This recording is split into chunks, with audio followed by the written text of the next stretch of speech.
It's a cruel, cruel summer,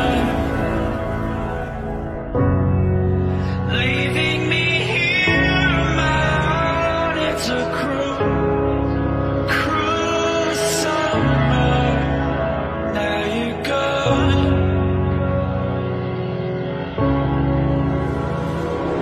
The city's crowded, my friends are away. I'm on my own. It's too hot to handle, so I gotta get up and go. It's a cruel, cruel summer, leaving me here on my own. It's a cruel, cruel summer. There you go. It's a cruel, cruel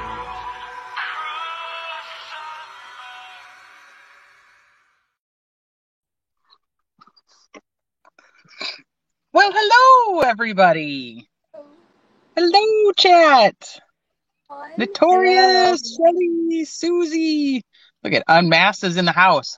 Yes, we Great. All right. Hey, everybody. It's lagging again so bad. Oh, no. We were having a little bit of technical difficulties because, what's True Crime with Tea without some technical difficulties? That's just how we have to do things around here. So, hopefully Ainsley can maybe try going out and coming back in one more time, and let's see if it works. Otherwise, we're gonna have to work with it because here we are. I have some awesome special guests with me tonight. I have mi amor Michelle and lovely Ainsley, looking lovely as always. a little pretty and yellow over there. Hi. Thank you. Okay. We're gonna work through it as we always do because we're gonna get the message out there one way or the other. Yes. So we're for Ayla Reynolds tonight, Miss Little Ayla Bell. Yeah. She disappeared on December 16th of 2011. She's the daughter of Trista Reynolds and Justin DiPietro. A little backstory. Justin and Trista. Hold on one second, because I don't know if she's cutting you out or not, and I don't want everybody to miss the meat and potatoes of it. Breaking the internet. Yeah. Is that better? Can you guys, let's see. can you guys hear me now? Yep.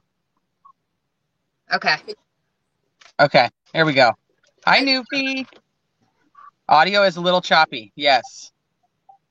So we're gonna do our best here. Hear me okay, Tay?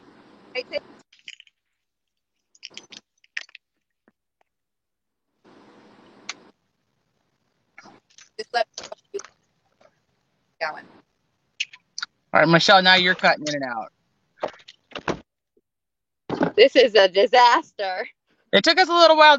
We had it. We had it right before we came live. Everybody, I'll tell you, we had it, and then Am I still you're choppy. choppy? You want me to leave? Yeah. Right back. All right, Ainsley. Let's see how you're doing. And I can hear you fine. You can hear me fine. I can hear you fine. Yeah. Okay. Okay. So we may have to get. Hi, Taylor. Hi, 12 Step. Hi, Amber. Beth, my love. Hi, Danny. Hi, Donna. Yeah, don't move. Everybody, once it's there, everybody stay still. It's always fun to try to get everybody's audio and video and everything to work. So we're gonna see. We'll give Michelle one more shot here. We'll get her to come back in before we start on the story, because I want to make sure that you guys are all good. You don't want to miss the background. Feel like we're watching from space. Yeah, everybody just stay still and hold your breath. Don't move.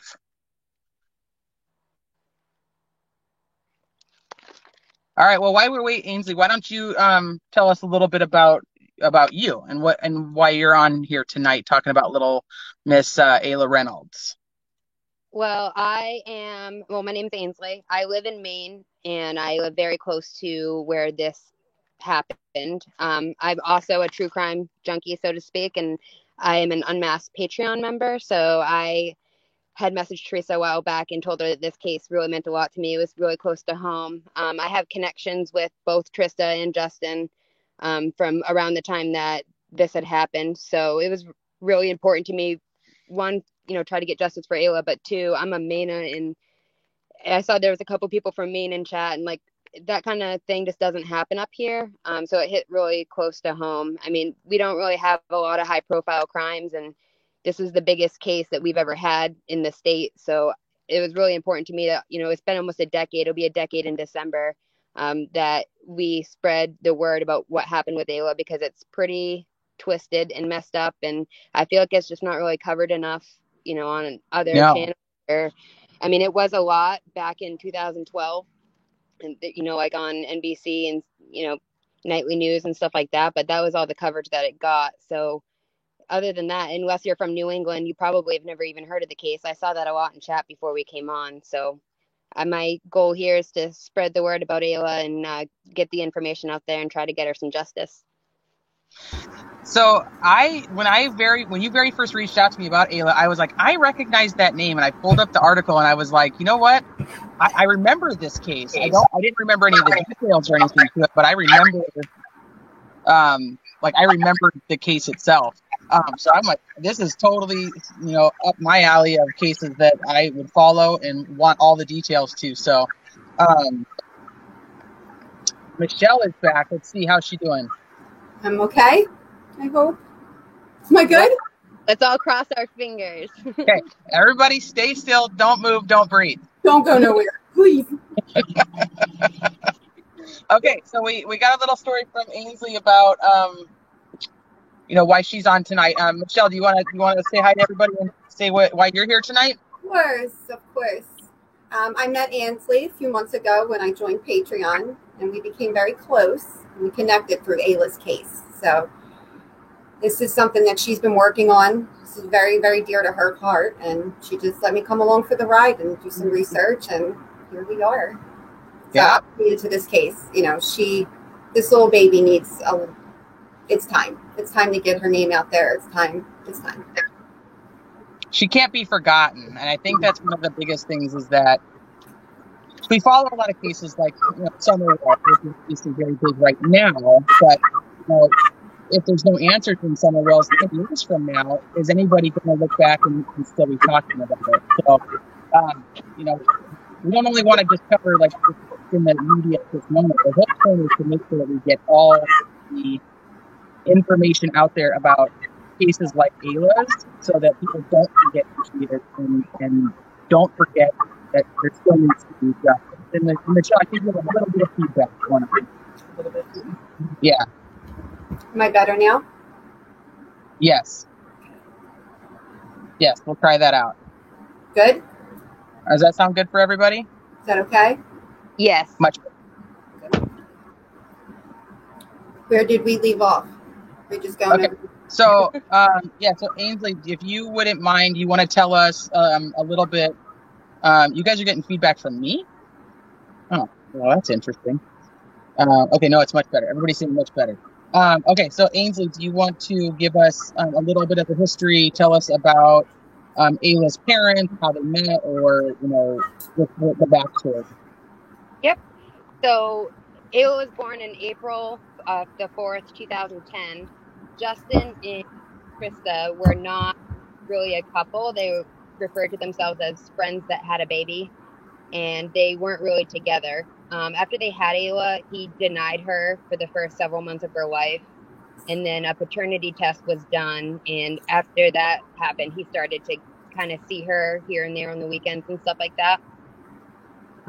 It's in most people's opinions that it was Justin's mother, Phoebe, that kind of pushed the relationship with Ayla onto Justin. kind of from the get-go, really. And She more or less, I believe, wanted the relationship with Ayla when Justin was kind of going through his little denial phase. It was more or less Phoebe and Trista who initiated that initial relationship to even be able to, have Ayla see her other family. And so they initially had, it wasn't a set custody in play, but, it was kind of one of those meetups and things. So Phoebe, definitely had some love for this baby initially, for sure. Yeah. Flash forward, some time had passed. So the time from when Ayla was born until she went missing was only 20 months. So in that 20-month period of time, they had shared custody, although unofficially, there was no court documents or anything that said that Ayla had to be with either parent. And they did that for a while. Mind you, the first few months, of course, he wasn't really part of her life. So then, in October of 2010, Trista had acknowledged that she had a problem and wanted to go to rehab and seek treatment. So she checked herself into a treatment center and left Ayla in the care of her mother and her sister, mainly her sister, but her mother was helping. And Ayla was at the sister's house for a while. Justin, with Phoebe's pushing onto Justin, in my opinion, reported to DHS that Ayla was staying with people that she shouldn't be staying with, and basically said that I want to have Ayla and you need to give her back to me. Although there was nothing in place that said he wasn't on the birth certificate, nothing. So a DHS worker, her name was Karen, she ended up removing Ayla from Trista's sister's house and placing her in the DePietro house. So they resided on a small road in Waterville, Maine. I've drove past it a million times. It's really tiny, kind of hole-in-the-wall place. And Trista didn't really want Ayla there at all to begin with. She was skeptical that some things were shady that she didn't like, which is why she didn't leave Ayla with Justin while she went to rehab in the first place. So, a little bit of time passed. Trista finds out that Ayla was in Justin's care, and she was not happy. So she checked herself out of the rehab center and immediately tried to get Ayla back. Okay, I want to hold on one second. I want to back up just a minute because there's a couple instances throughout this before Trista checks herself into rehab. They're sharing the reason that she doesn't give Ayla to Justin and ask her sister to take care of Ayla. Because of a couple of circumstances where Ayla had come home with bruises, and then Justin, yes. She fell down and got hurt, and then there's a bigger instance. So actually, that whole thing didn't really come out until after Trista had checked herself out of rehab and she was trying to get Ayla back, that she vocalized that she felt that there was something going on because there was an incident where Ayla had come home, or they had switched over, and she noticed that there was a bunch of bruises on Ayla. And when she questioned Justin about it, he said that she got beat up by a kid in the Chuck E. Cheese ball pit, and that's why she had all the bruises. But there was no ball pit at Chuck E. Cheese, and Trista knew that. So it was kind of a red flag. But that whole scenario didn't even get publicized or reported anything until after she had checked herself out. And then in November 11th, 2011, he supposedly, allegedly, in my opinion, was walking through the yard holding Ayla and carrying groceries, and tripped and fell on top of Ayla and broke her arm. He didn't even seek medical treatment for her until the following day. And so that was a big red flag to everybody as well. And then that period of time, there were several weeks that had passed, and she was trying to get Justin to let her talk to Ayla. And he would make up all of these excuses, like she's watching a movie, or she's playing, or she's doing this, and he wouldn't let her talk to Ayla at all. So through that period of time, the biggest bombshell to me that happened right out of the gate is in late October 2011, Justin took out a life insurance policy in Ayla's name. The same week that he got, temporary custody of Ayla, he takes out this life insurance policy for $25,000. He was sold the policy by a friend. His friend's name was Derek. And the life insurance policy was like a huge red flag to me right out of the gate. And that was made publicized pretty early. I remember seeing it on the news, but the problem is that it just seemed like it was hearsay. It seemed like it was way too true crime America for somebody to take out a life insurance policy on their kid and then their kid disappears a month later. It just seemed like there's no way that that's the truth, but it is. It happened. It's in all of the court documents. It's very public knowledge now. So that, I think, for me back then, I remember sitting at home watching it on the news like every night and thinking that was the most suspicious thing, it's crazy. So, okay, so then she checks herself into rehab, and the baby's going to stay with, I think the feedback might be coming from Michelle's. If she's muted right now, if you guys are still having an issue with mine, let me know. But okay, so Trista checks herself in. Ayla's going to stay with Trista's sister, and everything is set. Trista's in rehab, and Justin finds out that she's in rehab and wants to go get the baby. Yes. Yep. And it's everybody's opinion that he wanted to go get Ayla because Phoebe, the mother, or his mother, told him to do it. So the irony in all of this is that the DHS worker, Karen, that took Ayla from Jessica, Jessica's Trista's sister, the DHS worker that took her is a relative of Phoebe DiPietro.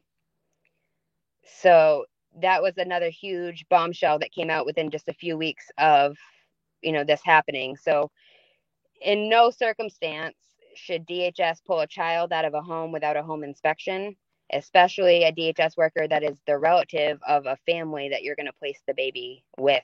Like, it's just crazy. And if you look up like stuff like that in Maine, it's very big right now. There's been 4 cases in the last 10 years or 5 where a DHS worker has placed a child in a home that they shouldn't be in, and that ultimately led to the child's death.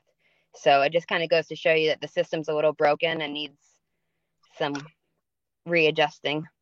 Yeah, I have my opinions on, DCFS, CPS, whatever your state calls it. I have some major issues with that system, not with the workers per se, but the system. There's definitely, that would be a whole nother show. Yep. So now Ayla has a broken arm and is taken out of her aunt's care, given to her father, who is the one who was in charge of her when her arm was broken by accident. Then you have who all lives in Justin's house at this time? So in Justin's house is Justin, his sister, Alicia.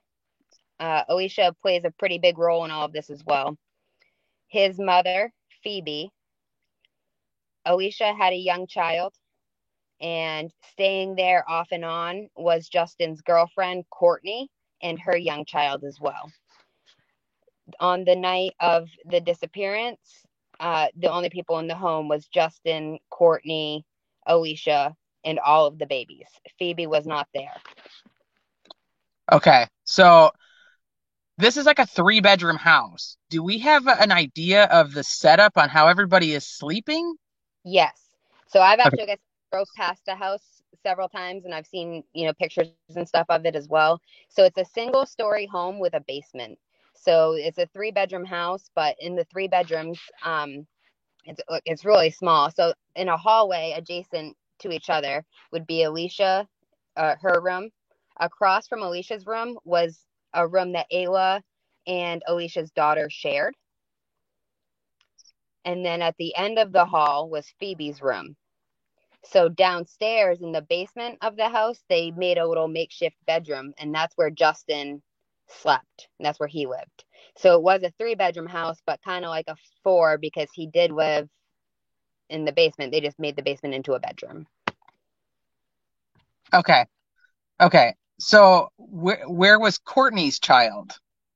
So on the night of the disappearance, well, Courtney's child often slept in the basement with them. And that's where Courtney's child was on the night of the disappearance. Okay. Okay. I just want to make sure I can picture all this in my head. So also though, on every other night, Ayla and Alicia's daughter shared a bedroom. But on this night, Alicia's daughter slept in the bedroom with her. Courtney's son slept in the basement with them, and Phoebe wasn't home, and Ayla slept in the room that she shared with her cousin by herself. Okay. Okay. So So, okay, keep going. basically, she checks herself, out of the rehab, and she's on a mission to get Ayla back. He fills out the life insurance policy, and they are fighting back and forth, through text message and stuff for a while. Well, on December 15th, 2011, Trista went to the courthouse without Justin's knowledge and filed for full custody of Ayla. And On the 15th. On the 15th. Okay. So she didn't tell Justin that she was doing it. So she files the paperwork. It's really unclear to me what happened after she filed the paperwork. I don't know if somebody went and served Justin with the paperwork, or a notice to appear or anything like that. I do know that in Maine, civil cases, that's what it would have been, is civil, and it probably would have taken some time. She would have needed to get a lawyer and try to fight to get full custody, because there was no arrangement at all in place. And how the law works in Maine with custody arrangements is, if there's no custody arrangement in place, whoever has her has her. Oops, my battery's dying. I'm gonna have to plug it in. So Okay. anyway, I went through this myself when I was younger. My mom was fighting to get custody of me, and my dad, kind of kept me from her and stuff like that. And that's how I knew what the law was. So basically, whoever has physical possession of the child has parental guardianship of the child, regardless of, as long as there's no custody agreement in place, of course. So technically, at that moment, then he would have had custody because she was in his care. Correct. But even though he's not on the birth certificate, there's no custody arrangement. So the only thing that there is their verbal arrangement of sharing custody, which counts, and then him taking the paternity test that shows that is his child. Right. Okay. Yep. So, after, I'm not sure what happened after she filed, to get full custody, but I don't think that there was enough of a time window for anything to really happen with the courts. They weren't going to get to Justin before any of this happened. So, in a typical circumstance, he would have been served. He would have had to go to court, and they would have had a custody battle over Ayla, and a judge would have declared who had, what rights and what custody, and, whether that was 50-50 or, whatever it might be. But for the time being, the only thing she could have done is tried to get Ayla back, is go to his house and take her. So and I'm sure that's probably some things that she would have done if she knew that she wasn't going to end up in jail. So, I feel so bad for her that you finally, go to court. You've got everything that you need. You're going to get full custody of your baby. And then the next day you wake up to like the worst news in the entire world. Okay, so she files on the 15th. He still has Ayla on the 16th. And then is the 911 call is the 16th, or it's the 17th? The 911 call is the 17th. So on the 16th, from what I understand, he says like he put her to bed at 8:00, and that's the last he saw her on the 16th. Yeah, so supposedly he put her to bed. I'm not really sure if it was him or if it was Alicia. But Ayla gets put to bed in the room by herself. Supposedly around 10 o'clock, and this is what he says in the 911 call as well, is that Alicia checked on Ayla around 10 o'clock, and apparently she was fine. And then they woke up the next morning and Ayla was gone. Okay. Okay, Michelle, you're still getting a little bit of feedback from your computer. You might want to try turning down the volume a little bit. Maybe I need a volume. Who knows? Deal with all these kids, man. I can't. This is hard for me.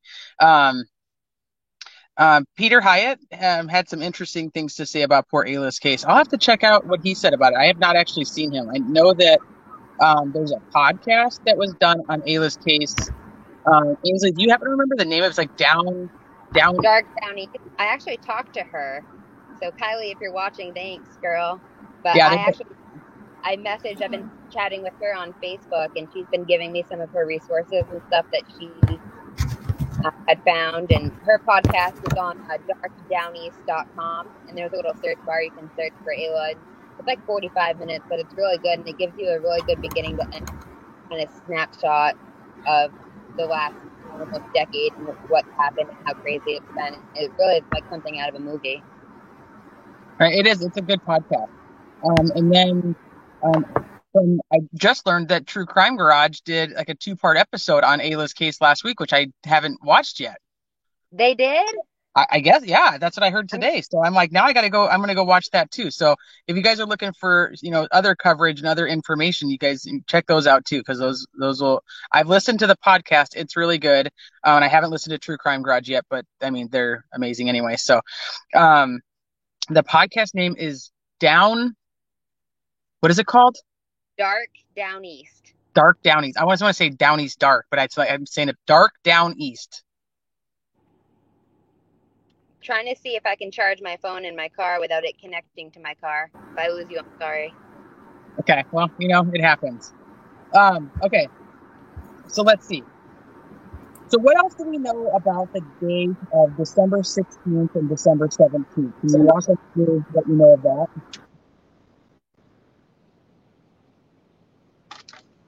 You were breaking up a little bit. Hold on one second. Okay.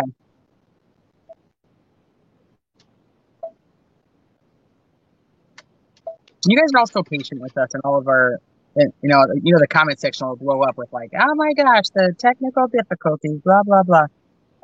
But I appreciate you guys. The ones who are here for the story and for Ayla, I appreciate you guys. I can't charge my phone in my car without it connecting to my car, so I give up. Okay. What are we going to try to do?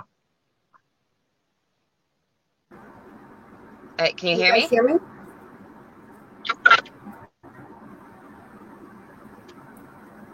You guys hear me? What? I can hear you. There's just a lot of feedback. Yes. Can you hear me? How about now? How about now?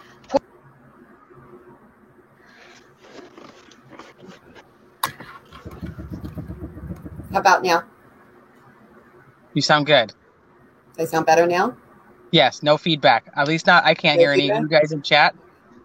Okay, Carrie's saying she can hear everybody. Is that okay? Kat saying try turning off Bluetooth. But I think that they may have their AirPods in, so. No, it's connected to USB, and that's why it keeps trying to do it. Okay, I think everybody sounds good to me. So let's see what the chat says, and then we'll keep going. Okay. Am I good, Newfie girl? Okay, everybody says it sounds good to them. Okay, so let's get back to the story then.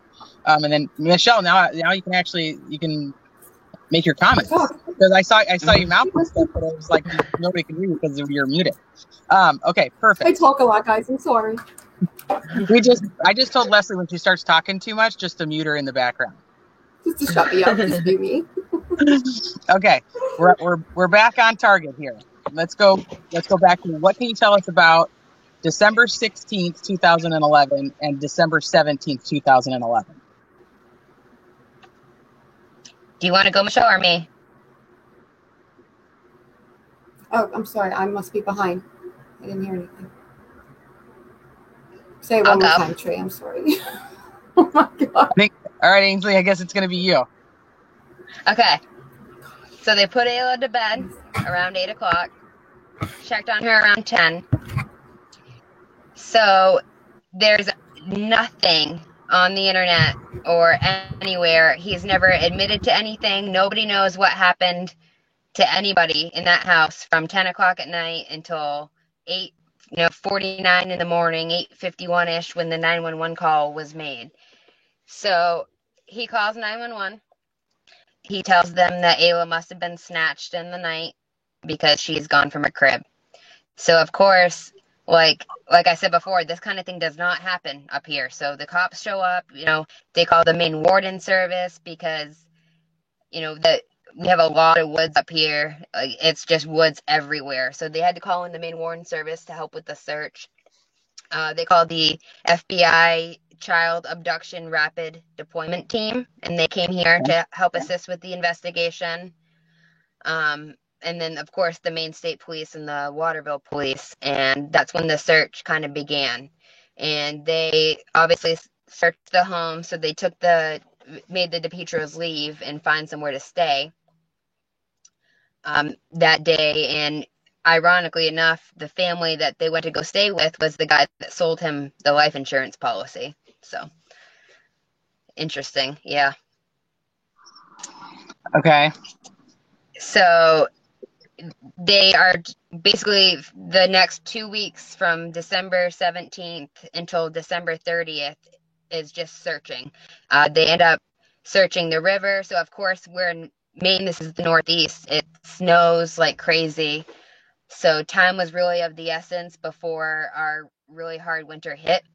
I went back and looked at the weather, but I remember that winter pretty well and thinking when everything was going on that, like, my gosh, if it snows bad really soon, then they're never going to find her because it's just so much wood, like woods everywhere. So they basically stuck their search, though, to the general Waterville area. They searched the river. They obviously searched the house over and over again. And then December 30th, wait, actually, let me check my timeline here. All right, so December 19th, during the search, they took all the vehicles from the house. One was Justin's, one was Courtney's. They searched the home and they found they found blood. I'm sorry, I don't say Ayla's blood because we didn't know it was Ayla's then, but they found blood. They, had K9 units come in on the 20th of December. They searched through the river again.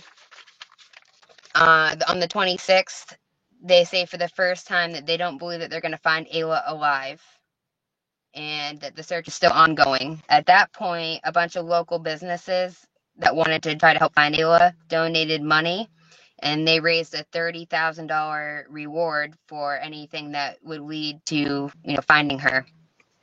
And there's a big road in Waterville. It's called Kennedy Memorial Drive, and it's like where all of the main businesses and stuff are. And, a bunch of businesses along that drive, they had a bunch of posters, missing person posters up. People were going around handing out flyers. So they were posting missing persons posters on Violet Avenue, which was the road that the house was on. And while they were doing the search, they actually caught Alicia on video pulling the missing person signs down from in front of the house all over the street. That's Ayla's aunt that they saw pulling the missing person signs down. And they have it on video. You can Google search it. You'll find it. Did she get like questioned about this? Like, did she get in trouble for doing this?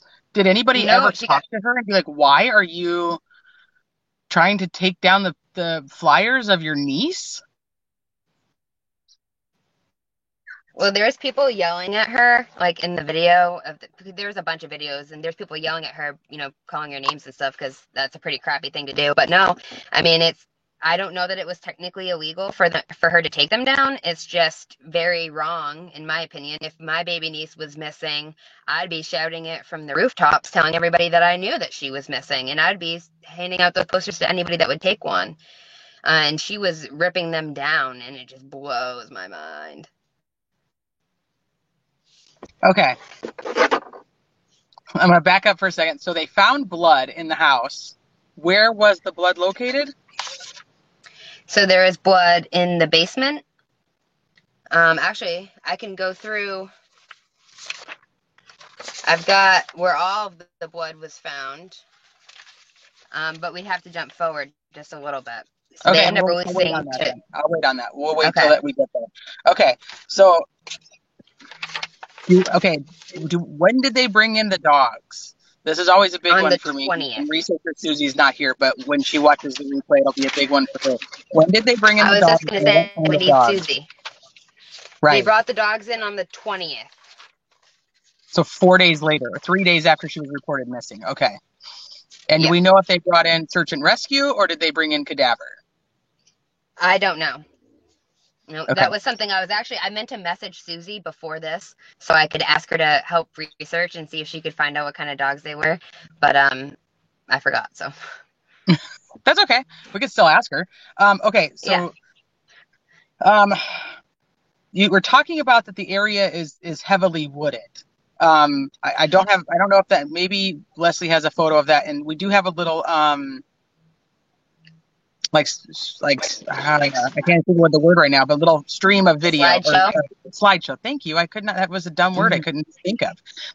So let me It was just rephrase gone. about the wooded area part so nobody gets confused. So Maine is just all woods everywhere, right? And then every little bit there'll be a town and it won't be so wooded and there's some population and houses and businesses and stuff like that.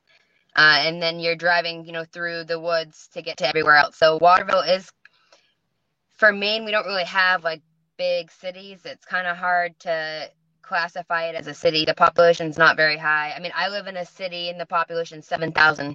So it's not a big town, but all surrounding the Waterville area is woods. Like, I used to have to drive to Waterville to work all the time, and it's no cell phone reception until you get into downtown Waterville and woods everywhere, and then you pop in and you're in the city, if that makes sense.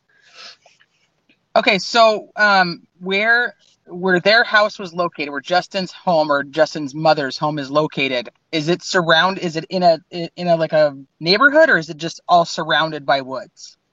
It's in a neighborhood. There's several houses on his street. His house kind of stands out because there's a lot of lawn, like it's grass and like all around it. Most of the other houses are like right up near the road, don't really have much of a yard, and it's kind of pushed back just a little bit, but there are houses all around the area. Okay, so like the backyard, does it like the backyard back up to the woods, or is it like there's like streets all over? To another street. Yep. But okay, so then like 2 minutes from where he lived is where you'd find all of the woods. Okay, so I know that they like troweled, like I think that's how you say it, like they went through and searched like this river or this stream area, or maybe it was like a canal. I don't know exactly what it was called. You probably do. It's the Kennebec River. The river. Okay, so they did that twice. How far away is where they were searching from Justin's house? Maybe 2 miles. Okay. So, and I'm sure you're going to get us to where they were searching that and why they went to search there, right? Well, that's a really big gray area.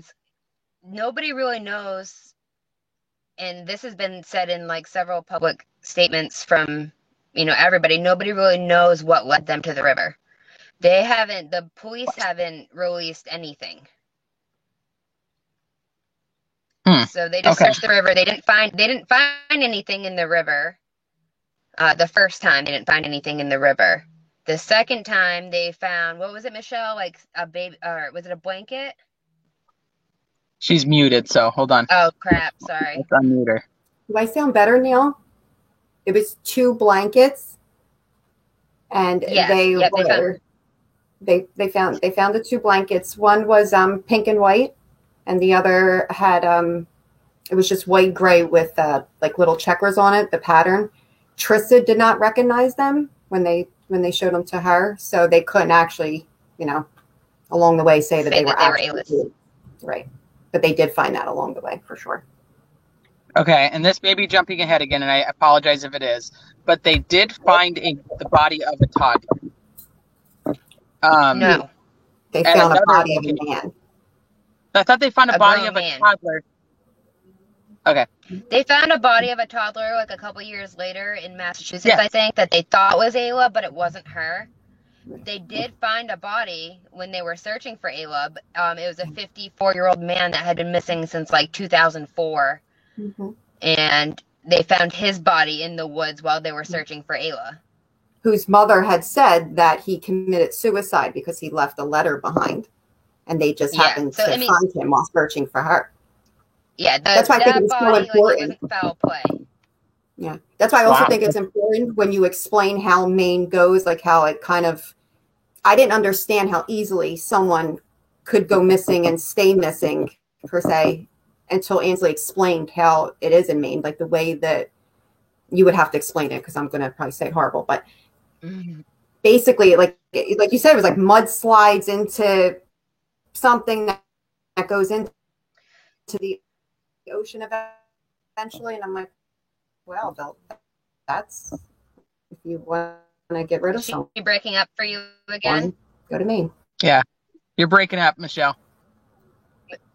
Michelle's cursed. I know. Can you hear me okay, guys? Okay. All right. We'll keep going. We'll keep going, and she can mess around with her little settings over there and see what she figures out. Okay. Then keep going.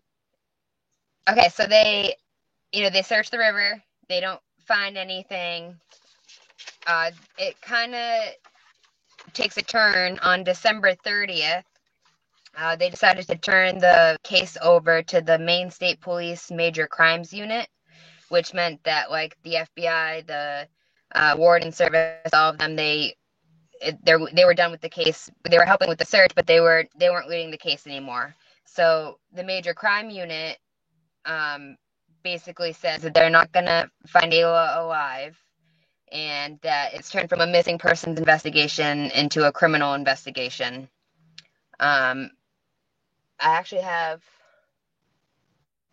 They called in detectives from Massachusetts to come help with the case, and my opinion on that is, like I keep saying, that this doesn't happen here. So we don't have, I don't think, the right tools or channels or knowledge to pursue a case like this.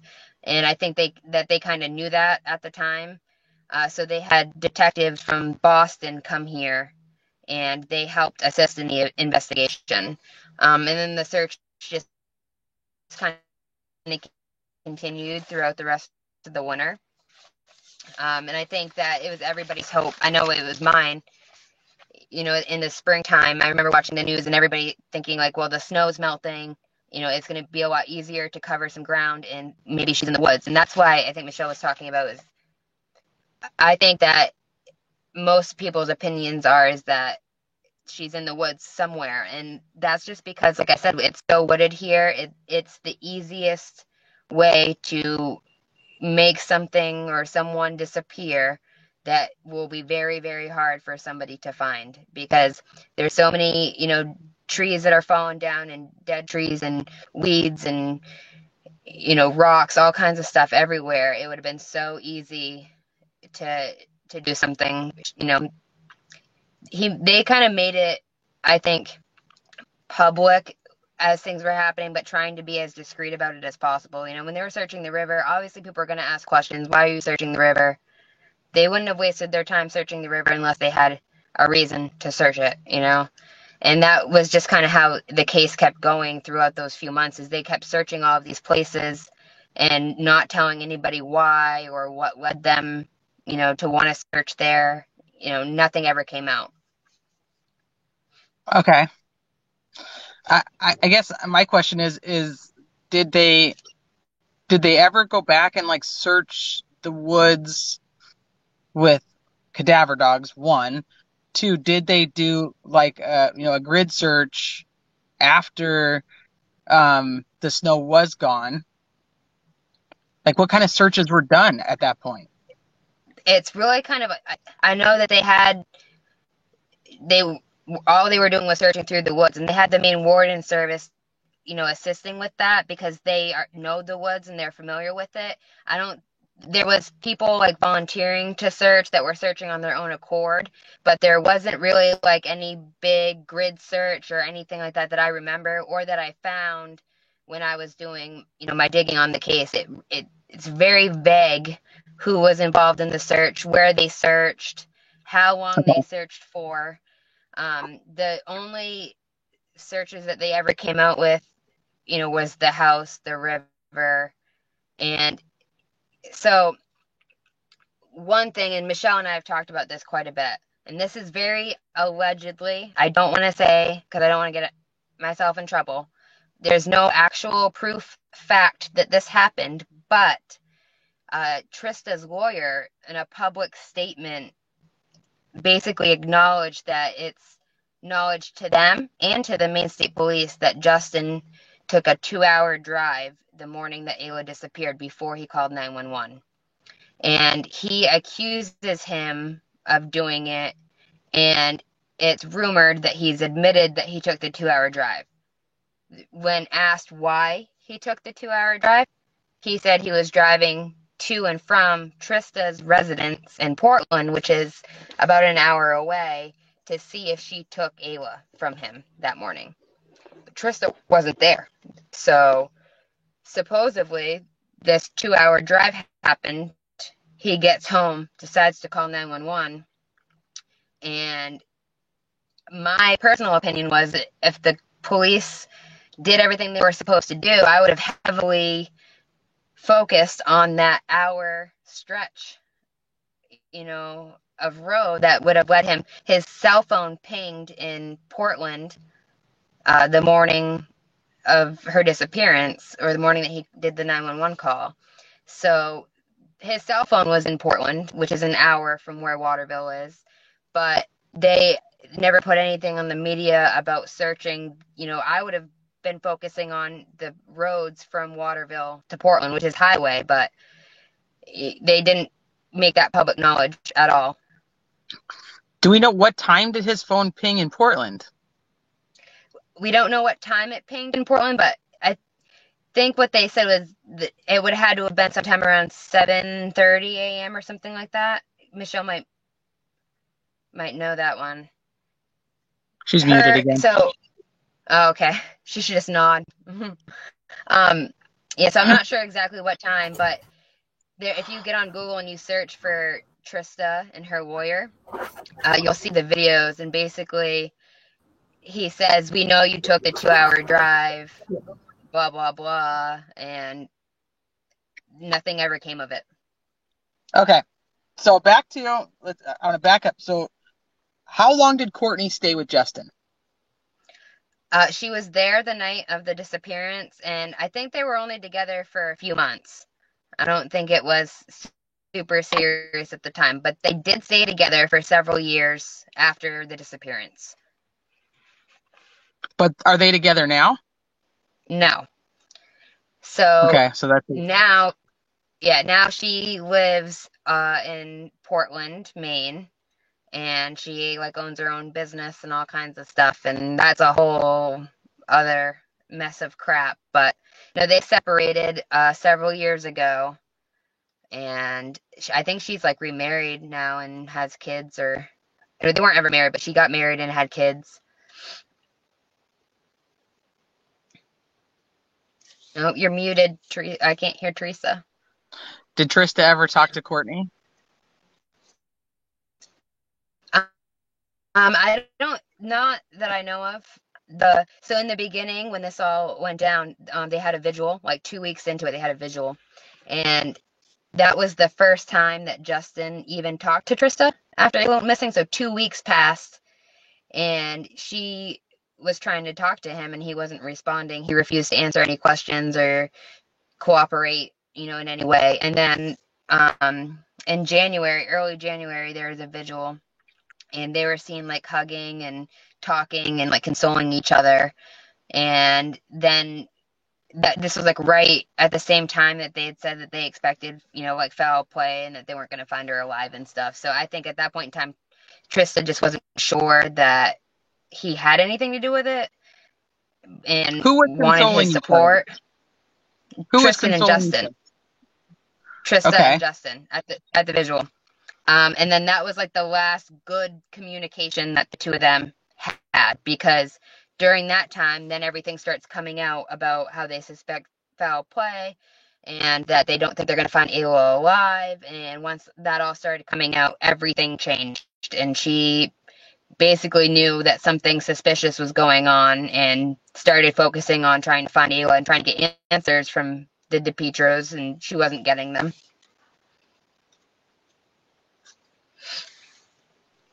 Okay. I'm trying to make sure that we can see if Michelle can talk before we move on, because I don't want her to just be eye candy. She does look very nice, though. She does. She looks gorgeous. So let's unmute her and see how. Look, I want to talk. Am I okay? Do I sound okay?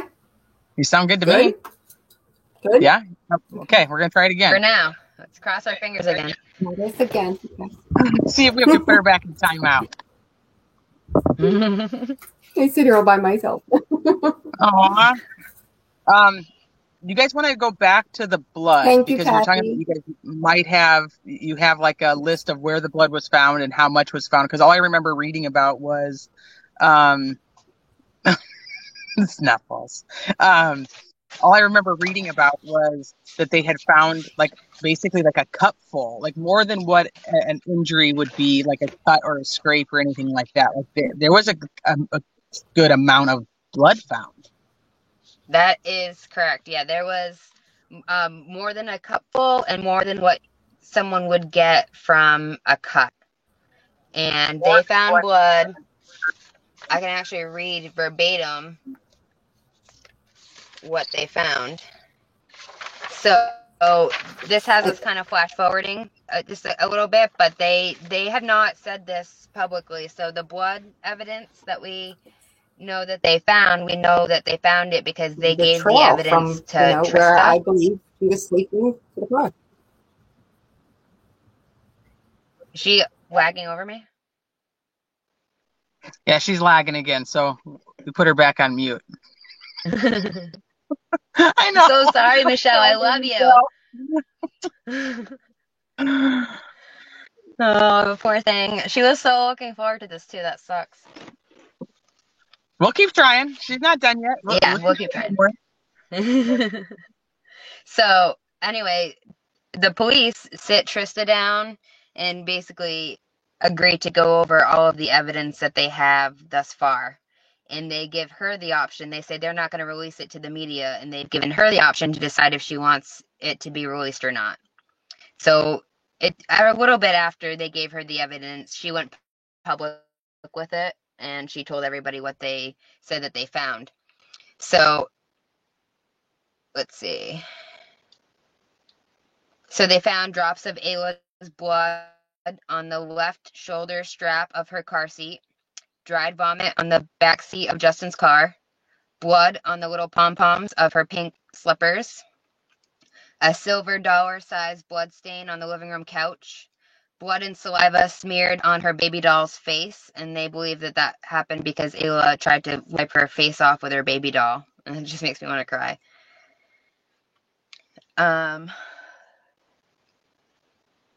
Several drops were on a fan cord in Justin's basement bedroom.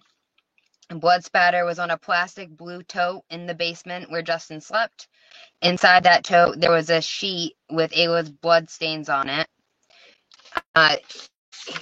The Maine State Police said that the sheet was used to clean up Ayla's blood. They found it on the inside of the tongue of Justin's sneakers, which is super sketch. How does blood get on the inside of your sneaker, inside tongue of your sneaker? That's just odd to me. They found it on the floor, several sections of the floor actually, and the wall on Justin's bed. And then there was blood spatter on the wall consistent with Ayla's standing height, and the blood spatter was more than a diamond size. Like the drops were more than a diamond size, and it went up to her exact height. And that was all what was naked or visible to the naked eye, not luminol enhanced. And in referencing how Trista had worded it when she kind of came public with the knowledge, was that once they showed her the photos with the luminol, it lit up like a Christmas tree, and it was just everywhere. So I don't know if I don't know if allegedly they did a really terrible job trying to clean something up. When questioned about why the blood and everything was everywhere, Justin said that Ayla was projectile vomiting. And the blood analysis expert said that the blood spatter that they found would be consistent with projectile vomiting or blunt force trauma. So then that sparked the idea, well, I'll just say it was, vomiting, because they said it was, that's how I feel like that excuse came to light. But so only two ways it could have happened, and still, like, nothing. There's no charges, no investigation into him, nothing. Well, it's still an open case, technically. I mean, it's got So it is still an open case. Okay. Yeah, it is technically still open. One of the links that we can make sure that everybody gets it, but there's a petition on change.org to kind of reopen the already open case for them to look into. Make it active and not cold. Right. Hi, Nicole, and welcome. Okay. I'm going to need you to read that for me one more time, because after the first two, I really just kind of got really upset, and I don't even know if I heard all of it. So I need you to read it for me one more time so I could try to take it in. Okay. Because I'm going to see how this would be projectile vomiting. And when they test what it is, they're telling you where the vomit is found. They're telling you where blood is, and they're telling you where vomit is. They're not telling you that vomit and blood are mixed in this. And then also, I don't want to get too far into the forensic side of it, but they would be able to tell if that was projectile vomiting. You'd think so. No, I know so. They right. So, okay. Okay, so back up. I want you to read it for me one more time. Okay. So there are several drops on the left shoulder strap of her car seat. There was dried vomit on the backs of Justin's car seat. Blood on the pom-poms of her slippers. There was a blood stain the size of a silver dollar on the living room couch. Blood and saliva was smeared on her baby doll's face and arms, and the baby doll was found in her bedroom. And they think that the blood was smeared on the baby doll because she used the baby doll to wipe her face clean. And that's how she got the blood and the saliva. There are several drops on a fan cord. So they have a little rotating fan in the basement. And on the cord of that fan, they found a few of her blood drops on that. They found it on a plastic blue tote. And in that tote, they found a sheet that had her blood stains on it. And the Maine State Police said in their statement that they think that the blood ended up on the sheet because it was used to clean up Ayla's blood.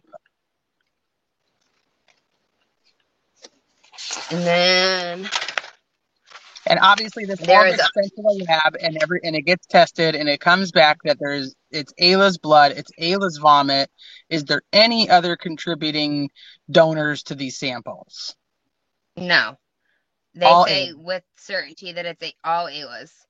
They end up finding it on the inside of Justin's sneakers, next to his bed, on his mattress, on his sheets. The mattress and the sheet samples on Justin's bed also contain saliva. They found it, or also with the blood and the saliva on Justin's bed, they found a little pink hair, which they ended up finding it was from one of Ayla's toys. And was it from the doll that she wiped her face with? I'm not sure. I don't think so. I think it was just a plain baby doll, a bald-headed one. And then the pink hair, they didn't know what the pink hair was. They thought it was something else at first. And then they ended up finding out that it was a synthetic hair from a toy, and they kind of disregarded it. So They there was found it no in several vomit, sections of the floor as well. no vomit, no blood, no saliva found in Ayla's bed. In Ayla's bed, no. Where he put her Just to the bed baby at 8 doll. o'clock that night. The baby doll that Right. had the blood and the saliva was in the bed, was in her bed?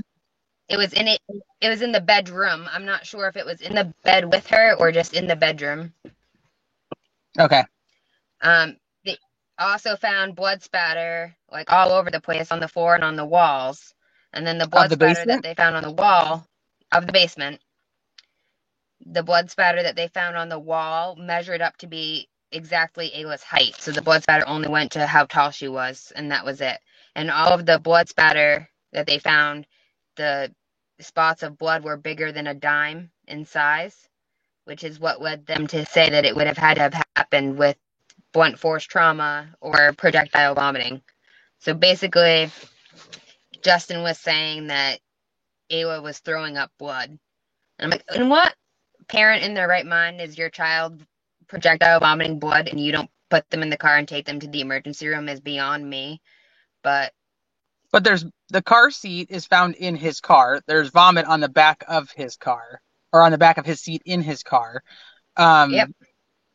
Okay. Okay. So when is he saying that she was projectile vomiting? When did that happen? I think that what they must have. So this isn't public record either, but Justin and Trista both took a lie detector test. Justin's results never came out. Trista couldn't complete the test because of medical issues or something like that. She wasn't able to do it. So when Justin did the lie detector test, they questioned him about the blood and what had happened. But I don't know at what point in time did he say that Ayla actually vomited or any of that stuff. I think that he just kind of went along with the narrative that he was told it happened with blunt force trauma, or projectile vomiting. So he picked the one that made him look less guilty, in my opinion. But okay. Remember, he took two. He took two. The first one he smoked, and then the second one, here to come to find out, he did not pass. But it wasn't, couldn't use it in court. Yeah, he comes and out, that's what that was one of Trista's driving forces in the wrongful death suit. I'm sorry, I can't help. I'm talking over him. No, Yeah, you're you're fine. fine. So he took one that he went too high. No, he gets out of the lie detector test and he tells everybody, he's like, yeah, I smoked it. Like, he did good. He's like, I smoked it. He just kicked a soccer goal or something, I just got a lie detector test for, an investigation into my daughter's disappearance and I smoked it. Something to be proud of. Okay. And then that was the first one, but he didn't smoke it. Yeah. He had to go back and take another one. Went back, took the for second the wrongful one. death lawsuit. Right. Yeah, we'll get to the wrongful death suit a little later. What about Grandma? Where's Grandma? So, Grandma, her name's Phoebe, she said, so in the beginning, Phoebe tells police that she was at the home and that nothing happened and, that she has no idea basically what happened to Ayla. Well, then it comes out very, very quickly after that she lied and she was never at the house at all. She actually was staying with somebody that night, supposedly a boyfriend, but that's just kind of rumor. So she was staying with someone that night. She wasn't actually in the house. So she lied to the police and told them in her statement that she was home the night of the disappearance when she wasn't. And then she goes on, I think it was one of the news stations. She goes on a few days later and she's basically saying that she got home and she noticed that there were some things not right in the home and that things got moved around the house and stuff like that. But originally she said that she was there when she wasn't. So everything that she said is discredited to me after that. What would be her purpose for saying she was there when she wasn't? Go ahead, Michelle. Oh, I'm sorry. She said a very interesting statement outside the courthouse when Trista met up with them originally at the courthouse. She said I just want to make sure I say it word for word. It's not like she's hurt. She's just gone. And yes. And there were 2 reporters outside, and they actually asked her to repeat it again. You can find it on YouTube. That's where I found it. Yeah. Yes. Phoebe in this. There's blood in the basement of her home. Her granddaughter's blood is in the basement of her home. And she says it's not like she's hurt. She's gone. She's just gone. She says a lot of crazy stuff, in my opinion. But she's public knowledge is now that she's a liar. You know, she was dishonest. So, and it was of when she had to let police. Yeah, that she lied a little bit. She said that she did it because she was afraid for her son, and that said a lot to me too. You know, what I understand you being concerned for your son. What were you so afraid of? You know, and then what was the initial reason to lie anyway? You know, did it matter? You know, and how would she know that she's not hurt? She just got gone if she wasn't home. And then she says that somebody must have broken because there was some stuff that was out of place and didn't seem right in the house. And that was, I mean, around that same time too, you know, it comes out that she lied about actually being there. And I think that kind of fueled Trista to really know for sure that there's something going on in that house, that something's not right. The police, so right around that same time too, early January 2012, the police even said that they believe that the DePietros are being dishonest. They're not telling the truth.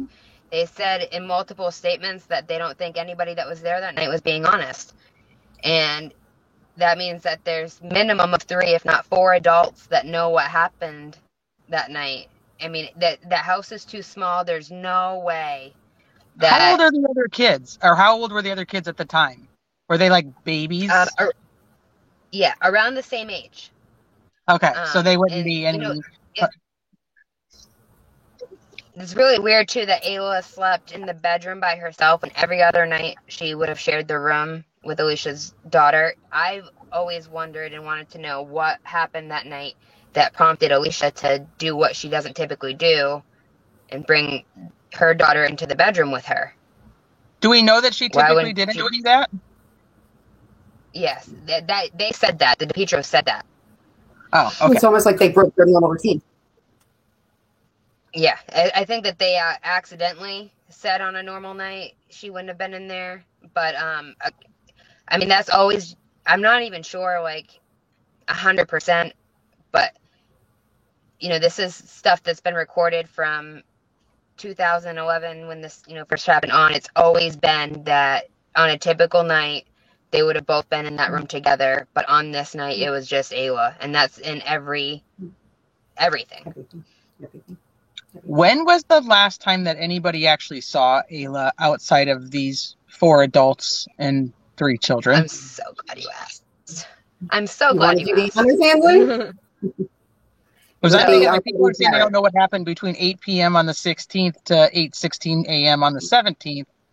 But Derek is the only physical known non-family member to see Ayla alive that Friday night prior. Derek, the gentleman who is Justin's friend and also sold him the life insurance policy on Ayla. How many days before that was it? Obviously, I don't know what day the 16th fell on in 2011, even though I'd like to think my brain knows everything. Okay, so Saturday's the 16th. That was Saturday, and then Friday night is when Derek was there. Mm-hmm. Okay. I'm not even sure I trust this dude, but is there anybody else? Is there pictures? Is there anything? There's the only other people that saw her were members of the family. And he also for a while.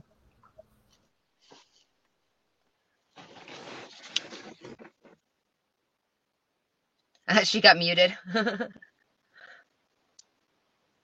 You're both muted. Maybe we all have feedback going on. Sometimes it's easier if we mute when you're talking or vice versa. So then that way the Okay. feedback is more minimal. So I was saying, there's no pictures then. There's no pictures from this weekend. There's like, do we know the last pictures that were taken of her where she was okay? Well, I think one of the last pictures, and actually, no, this is a big thing that I wish I said in the beginning too. So what Ayla was wearing when she went missing were pajamas, striped pajamas that read the words "Daddy's Little Princess" on the front of them. That pisses me And off. Sorry. yeah, It shouldn't. it makes me so mad. So there's a photo taken of her not long before where she's wearing those Daddy's Little Princess pajamas. And I think that is the most recent photo of her. And that was, What? I think, right around the December of 2011. Okay, so talk to me about investigation-wise. Basically, they kept everything under wraps. Did they talk to Trista and have like a good communication with her where they were able to give her this information and say, hey, this is what we're thinking? Or like, did that not happen for like a really long time? It didn't happen for a year. So that's when they told her about the blood evidence that they found. So in January 2013, they sat Trista down. She went to the see the police with her boyfriend at the time, and I think it was her boyfriend's mother, and they basically gave her everything that they had. They also did the same thing, though, for Justin. He was able to see all of the evidence and stuff as well. So they sit Trista down and they go over everything, all the blood evidence, that they suspect foul play, that they don't think they'll find Ayla alive, and that they think that the DePietros are full of crap. And really, Do from they that point say on, that to Justin too? Like say, hey, here's all the evidence we have and we think you guys are full of crap? By the way, you're full of crap. Yeah. Yes, I believe they did. They have said it publicly numerous times that they think that he's lying, or that they're all lying and they're all covering something up. But it's everybody's opinion. And, you know, they basically said at that point in time that they didn't want to pursue it without a body. And that's what they, said to Trista when they went over the blood evidence and stuff. So, I mean, I think that the whole mindset, through the search and everything, was that they didn't feel like they could charge anybody with the crime without the body. And well, they wouldn't even say she was dead. They right. suspected foul play, but she was not actually declared dead until 2015, I believe. 17. 2017, Trista was actually finally able to declare her dead. So and that was after 5 years of pushing the court to do it. Did Justin want her declared dead as well? Justin didn't even show up to the hearing for her when she was declared dead, so I would assume no. He disappeared before that hearing was held. That interests me because he's the one who took out the life insurance policy on her. And if he's not pushing ever declared dead, then, that's interesting in itself. Okay. Go ahead. I was just going to say, I'm sure that he was just worried if he tried to push the life insurance policy at all, that he was busted, for $25,000. That's not a lot of money. What happened to the, I don't know what it's called in Maine, but here it's CPS, so the DFS, the relative of grandma.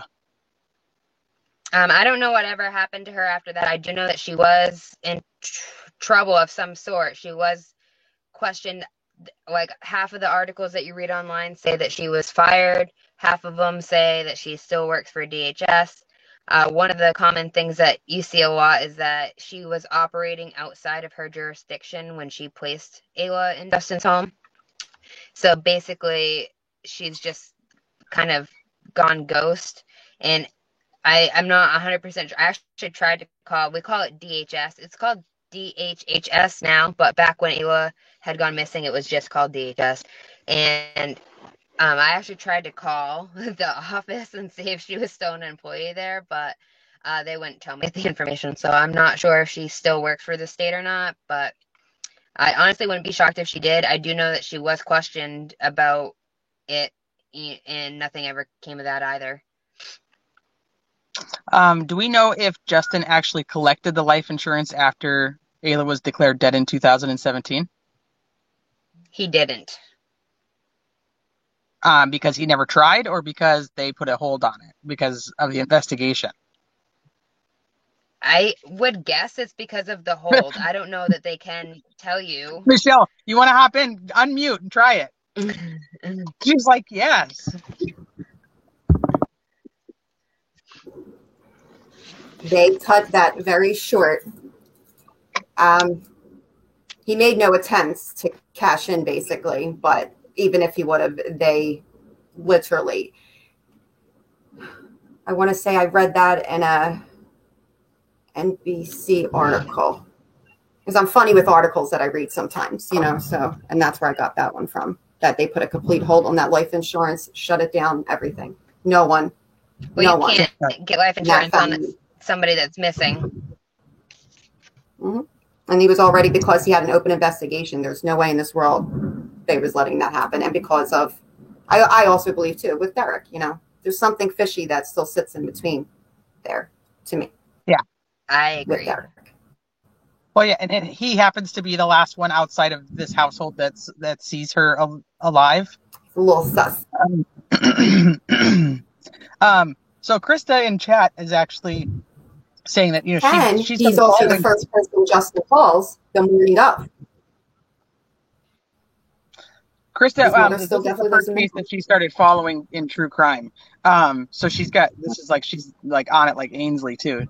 She's saying that his mother still lives in the house that she went missing from. Yes. Oh, she does. I was just there Mm-hmm. like a week ago. Mm-hmm. She still lives there. Yep. I'd go park in the street, like, so I had to work there. Like, I worked in Waterville almost every week. So I'd go there, and on my lunch break, I'd just park in the street and sit there and watch.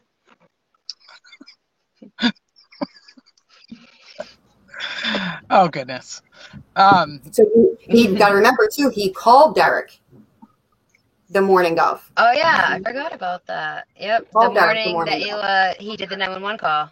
He called, it's unknown why he called, but his phone records showed that he called Derek the morning of. Is that where his cell phone pinged? I think it pinged because he called Derek. I was trying to answer. It pinged at 6:23 a.m. Okay. In the one cell phone tower. At what time? 6:23. Because they usually had two different times. It was 6:23 and then they had 6:43. I've seen 6:23. Okay. Okay, so take us. Mind you, call Derek. I want to ask about the digital forensics because we haven't talked too much about that, but now that we're talking about the phone records, is there any surveillance cameras, any cameras in the neighborhood? We were talking about earlier that there, you know, a lot of houses, any surveillance of him driving, any, you know, camera footage. There's nothing that's been released, or was Trista told there was nothing? There's nothing that's been released. If Trista was told that there was any kind of evidence like that, that's not public to me. I mean, so the morning of Ayla's disappearance, we focused a lot on Justin and what happened with Justin, but I think it's important, and this is by no way do I think that Trista has any involvement or anything like that, but one of Justin's biggest defenses is that Trista lives in Portland, which is an hour away. Justin lives in Waterville. Trista's phone pinged in Waterville the morning of Ayla's disappearance, and Justin's phone pinged in Portland the morning of Ayla's disappearance. Now, Trista's phone pinged in Portland because she said that she was passing through, and she never got off the highway. That she used her phone. You mean her phone pinged in Waterville? Yes. Okay. So basically, the route from Waterville to Portland, it's I-95. So basically, the two of them were going in opposite directions around the same time frame to each other's towns. Justin said he was going to go check and see if Trista took Ayla from him. Trista was on her way up to like northern Maine to go on a trip to Machias. And you have to pass through, I mean, the highway system doesn't, I see it, there's a bunch of Mainers in chat, they'll totally agree with me. The highway system here is crap. It goes from like Portland to Bangor, and then from the Bangor area up to almost Canada, but like all of the other surrounding areas is not highway. So the two of them were on 95. I don't know how, like, I don't know what time Trista's phone pinged. Maybe Michelle does, but they weren't far apart from each other. So they were basically going in opposite directions around the same time frame. But Trista was going out of town on a trip. Justin was going to Portland to check on Ayla. Because Trista didn't know Ayla was missing yet, which is why she was going on this trip. Who told Trista that she was missing? Her dad. So the cops show up to Trista's parents' house and tell them that Ayla was missing. They called Trista and said, you might want to get here right now. Ayla's missing. Because they were thinking, like Justin saying, hey, I think that Trista's got her. So they're looking, or, you know, they're looking at Trista's parents, Trista's house to see if Ayla's there. Okay. Well, All right. I'm sure they're trying to rule it out as a possibility. And it's funny what's really odd to me is that in the 911 call, he says that he thinks that his daughter was abducted. He keeps sticking by that somebody must have snatched her in the night. Like, but then you supposedly went to Portland because you thought Trista had her. So which is it? Do you think that Trista's with her mother, or do you think somebody snatched her?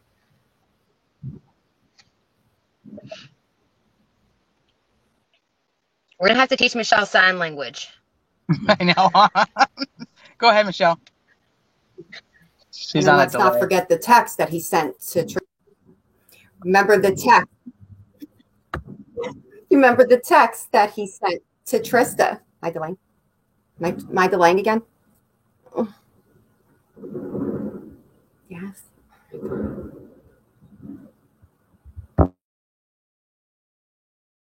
Ainsley, do you remember the text that he sent to Trista? Oh, great. We're all in trouble now. Can you Ainsley's hear me? got no. I can hear you okay, yes. Okay, so Can you you hear want me? to talk about the text? Yes, I can hear you. Yes. Justin had sent Trista a text. Trista was trying to reach out, to talk to Ayla, check on Ayla, even after she found out. It was only maybe a 24, 48-hour period that she was there, before she decided to check herself out and go get her daughter. And he sent her a text saying that you'll never see Ayla again. And then that supposedly When did he was send that text? that you'll never see Ayla again. When did he send it? That was about 24 to 48 hours prior to when she actually checked out of rehab. So I believe she got the phone call for Ayla, that Ayla was taken out of her sister's home. And then she got the text message as well. Because in between that, she's trying to reach out and text and, has anybody seen my child? I haven't been able to get a hold of her. Justin will not answer. She hits Justin up a couple more times. And then finally he returns with one text message that says you'll never see Ayla again. Oh, that's right. Okay, I remember. Yeah, because he wouldn't let her talk on the phone. He wouldn't. Right. They were like, they would always make up like excuses of like she's busy, she's doing this, she's sleeping, she's that. Okay. So Michelle, is there anything before we get to the more recent stuff? Is there anything else that you can think of that we need to talk about before we hop to the wrongful death stuff?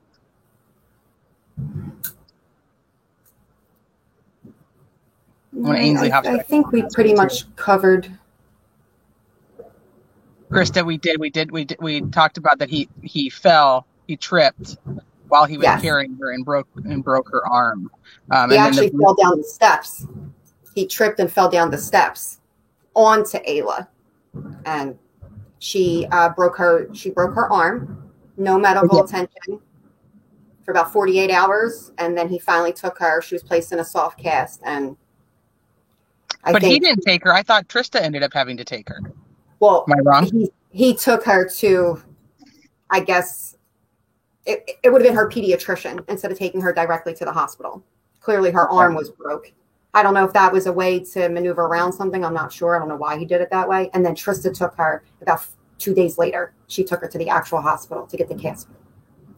Okay.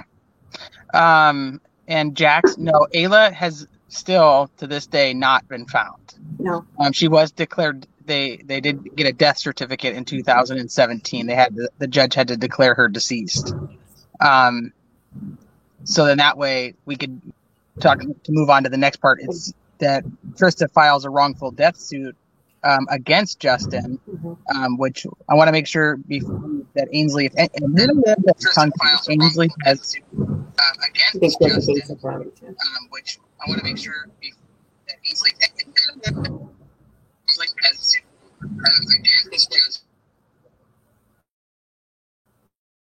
Okay, Ainsley, you got some major feedback now. I can hear me talking, which is no bueno. Yeah, no bueno. Is that better? I fixed it. Yes. So I don't know what happened. Before we moved on to the wrongful death suit, I wanted to make sure that if there's any other details that we needed to cover before we go on to the next part.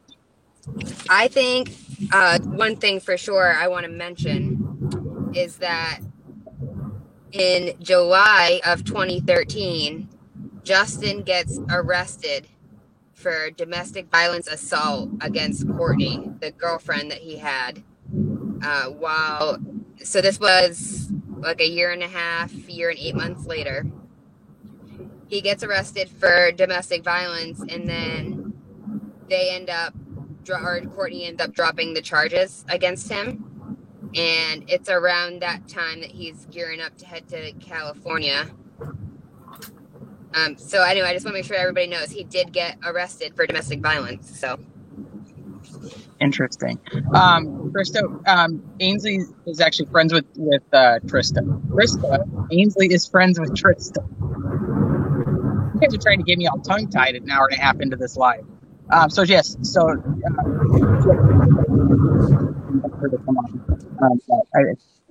think at this time she wants to, remain behind the scenes at the moment. Yeah, so Trista basically has said publicly multiple times that she does not want to deal with the media anymore. So, but she's always welcome on anytime that she decides that she wants to come on. Okay. Before we go on to the current stuff, Leslie, do you want to play your slideshow? And then we're going to move on to the current stuff before we wrap up.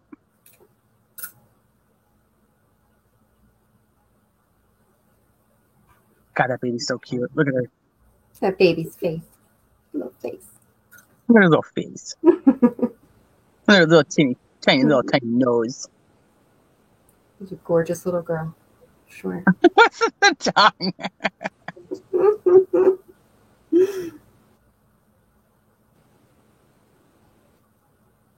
It's so cute. This is true, Trista. This is true.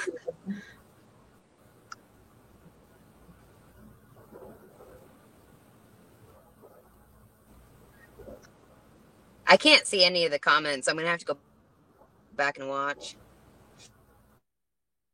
Everybody's talking about how cute she is.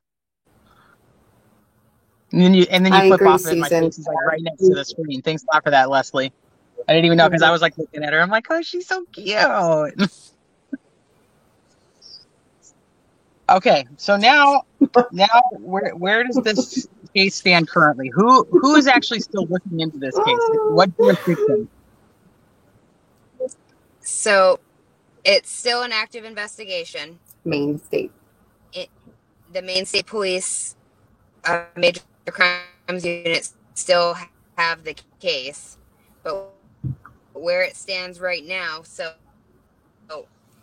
the whole reason why Trista went on this mission to declare Ayla dead was because she wants to go after DePietro's Justin mainly. Okay. Ainsley, your audio is super choppy. In a civil manner. Civil cases are a lot easier to get information. You don't have to go through the same guidelines as you would in a criminal investigation. You're not. Is that better? It's getting better, yeah. But I think that you might have a little bit of a delay and you're kind of choppy. So maybe it just has to do with being on the bottom of the screen. I don't know, because now Michelle's Okay. Michelle's is working a little bit better. So she has her declared dead so that she can move on to filing a civil suit because she has more options and a better chance of getting some answers in a civil suit. Correct. So she gets this lawyer who's a rock star and takes the case pro bono. And he has been helping her file all of the charges and everything. And they came up in this civil case, they came up with 43 questions that they wanted to ask Justin under oath. And then she was on a mission, and anybody from New England would probably remember this, especially the people from Maine in this chat. So as soon as the civil case was able to get pursued, it was a mission to try to serve Justin. So he was dodging anyone that was trying to serve him. So they couldn't find him anywhere. And she was getting on Facebook, and it was like one of the first times that she had actually reached out to the public for a long time, begging that they help her find Justin so that she can serve him. So then, some time passes, and she only has a small window of time to get him served until she's going to have to go through the process again. So she goes back to court. The judge gives her another 60 or 90 days. I can't remember what it was, to find Justin and serve him. Well, the lawyer, since nobody's cooperating and nobody can find Justin, the lawyer gets creative, and he posts. They ended up finding out that legally you can serve somebody through a newspaper. So he posted in the Morning Centennial and all of the local California newspapers to where Justin lived for 3 Fridays in a row and then that the 3 Fridays in a row was enough to serve him. So they basically said, now the court hearing is going to happen. You've been served, basically. And then he had no choice but to respond once he knew that the newspaper thing, was a legally binding way to have him appear in court. So how was there proof that he actually got the newspapers, or does that not matter? It doesn't matter. And he knew that they were trying to serve him. I mean, it was all over, social media. This was pretty recent. This was I think 2019. So they knew that, he knew that they were trying to serve him, and he was purposely trying to dodge them. So they put it in the Morning Centennial and then in all the California newspapers, and they were posting that they had put it in the newspapers, on social media and on the news outlets and stuff.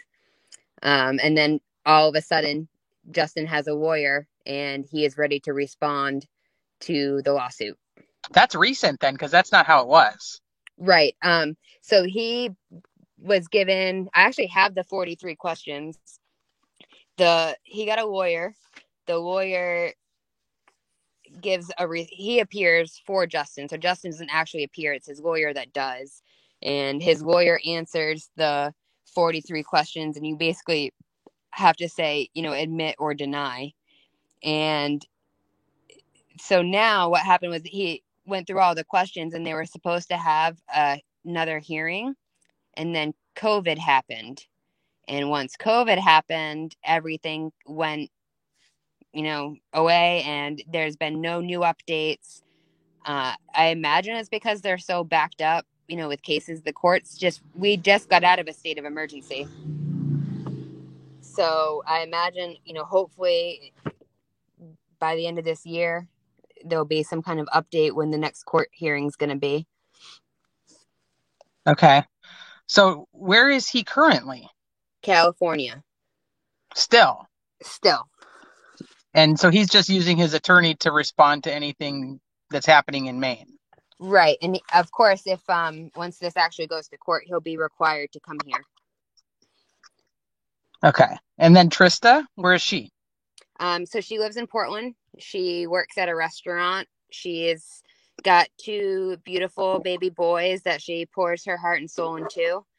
and she's focused on trying to be a mom for her kids.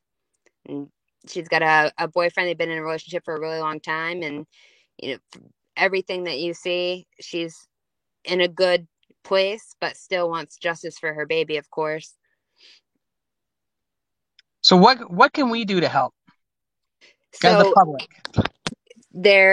sign the petition, that's, I think, super important, just bring some awareness. But I think, the most important thing is that the people in the West Coast and the California area share the crap out of Ayla's case, because I'm sure that nobody in the area has even heard of it. And this guy is just walking your streets every day.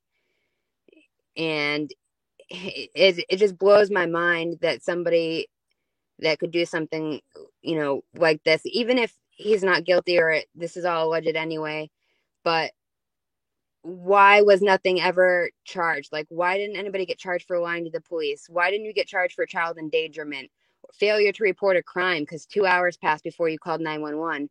I mean, there's just so much to this that something is not right, and somebody should be held accountable, regardless of, if one of them is guilty. In my opinion, that everybody in the home that night was guilty. But the more that they share this case, the more people that, pay attention to this, I feel like something's got to give. My hope is that Courtney will crack.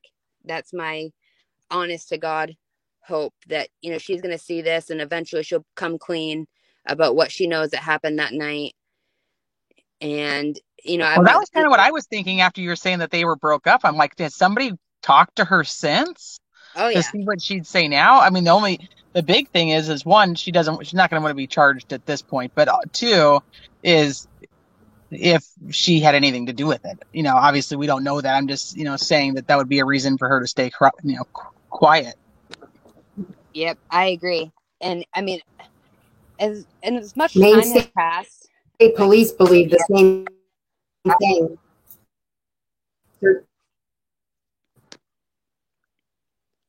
No, she broke up again. Yeah, I know. Thank you very much, Tanya. I appreciate it. Let's see. Unmasked, is this V or L? Oh, it's probably both, Maui Girl, knowing them. Let's see. Krista asks. So Krista was actually neighbors with Trista. That's no kidding.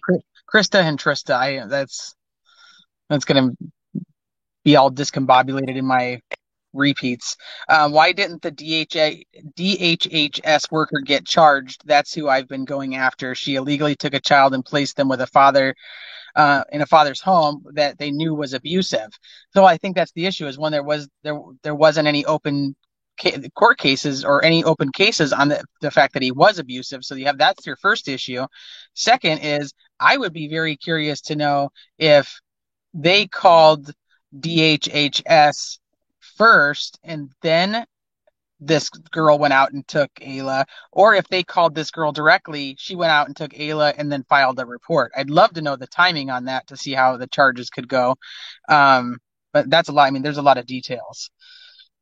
But typically, like, all of these people are in some way, shape, or form. I don't know how you can't. There's a lot of adults that you should probably be able to get at least one of them to crack. That's opinion. My thoughts as well. Yep. And the more heat that comes of this, I really think that what's going to happen is that when the wrongful death suit finally makes it, in front of a judge, that, do I think he'll lie under oath? Of course. But I feel like maybe putting the pressure and the spotlight back on the case, because that's exactly what's going to happen. As soon as it gets into a courtroom, it's going to blow back up again. And it's going to be just like, it had just happened, because Kylie, the girl that does the Dark Down East podcast, she talks about how, it's like a slow news week or slow news this. Like, there's not a lot of high profile stuff to talk about. So the news is going to be all over this when it gets in front of a judge. And I'm hoping that the pressure will, maybe convince, hopefully, Courtney. I feel like Courtney's going to be the easiest to crack because she's the only one that's not a relative. Unless she was involved somehow. Yes, unless she was involved somehow. And, even so, like, I'm willing to bet if she were to say, I'll come clean about everything that happened that night in exchange for, some kind of plea or lesser sentence. But actually, so very recently, she owns her own business. In Maine, there's this magazine called Down East Magazine. and they did like this presentation on Courtney in her business. I think she makes like headbands or something, like baby clothes. And in the picture in this magazine is Courtney holding her babies. And in this same magazine, like a decade ago, they're talking about Ayla's case. So it's like this girl has got this front on that she's an angel. And I think she's blending in with the population because Portland is like the bigger populated area. She lives in Portland. Trista lives in Portland. Like, I don't know. There's some things that I would have done that would have landed me in jail by now, but I don't know how this girl can wake up every day and take care of her babies. Also being the same person that was in the house, the night that a 20-month-old baby disappeared. I just don't get it. I don't either. Amanda in chat says that Maine just hired an out-of-state company to come in and investigate 4 to 6 cases this year alone, where this year alone children have been killed in parents' custody. Yep. That's what I was telling you about at the beginning of the live. One of them was like right down the street from my house. So like DHS, they are now being looked at and scrutinized because now they notoriously are putting babies in homes and then the babies end up dead. And so now, all these years later, but I think Ayla was like the first one, that this really started with. And to the best of my knowledge, all these new cases that are coming out, there's not like the same connections and history and, backstory. It's basically DHS, placing their babies with mentally unstable individuals. And, we're really kind of known for, there's a lot of drug use up here. And really? Yeah. Oh. It's quite a bit. And in the Waterville, Augusta area, Portland as well, it's like a little bit more heavy, but a lot of it has to do with that, people will lose their custody of their kids because, they have a problem. And instead of trying to seek treatment or help these people get treatment, they're placing the children in homes that they shouldn't be in. And, then crazy stuff like this happens. Mm-hmm. Well, Ainsley, I think that you're a gem for wanting to come on and cover this case. Going on a public YouTube just to be able to help your friend make sure that her daughter's name is out there. So I think that you're heaven sent. That's my opinion.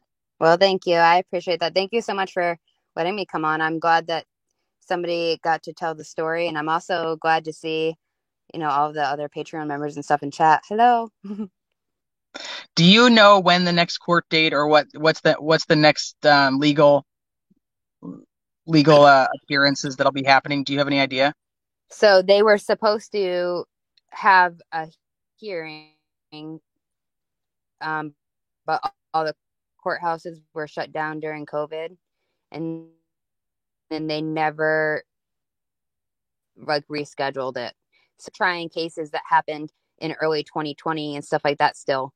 All of the courthouses are backed up and stuff. So I don't know at what point in time it will get prioritized and then, they will get in front of a judge. But I definitely will make sure that I update, everybody and unmask and let them know so they can follow the case. And I also intend, I can only assume, but since we're open back up, the state of emergency is gone and stuff, that it will be public. So I intend to go to that hearing once it happens. So just kind of a waiting game. You'll keep us posted? Absolutely. And Miss Michelle, I am so sorry. I know you have done so much research on this and tried to help, and now your audio has just been kind of funky, but you are absolutely gorgeous inside and out. So please know that I really appreciate you, and I appreciate you coming on, and I'm sure Ainsley appreciates all the help and spreading the word.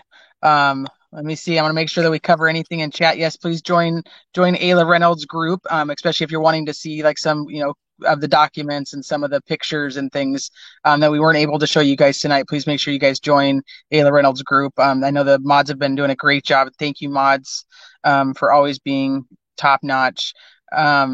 They have put Ayla's group up so you guys can join that to see all the information. There's the podcast that's Down East. See, I'm going to say it backwards again. Dark Down East. Dark Down East. God, it scared me. Dark Down East, and then what do I say? True Crime Garage just did a 2-part series last week, so you guys can check that out for more details. And then make sure that before you guys hop off the live, make sure you're subscribed to the channel if you guys enjoy the content. Hit this video with a thumbs up for me. I appreciate that. And then make sure you sign Ayla's petition. That is very big, big, big, big. The And petition is in the description. And share. Let's make sure we don't let Ayla go unnoticed. She cannot be forgotten.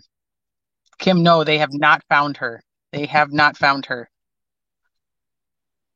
All right. Well, I thank you ladies so much for coming on with me. Thank And you I for thank having you, me. chat, for all your patience with our technical issues and making sure that you guys, making sure that these ladies felt very, very welcome. And we will see you guys all soon. Happy Friday and enjoy your weekend. Bye, guys. Bye.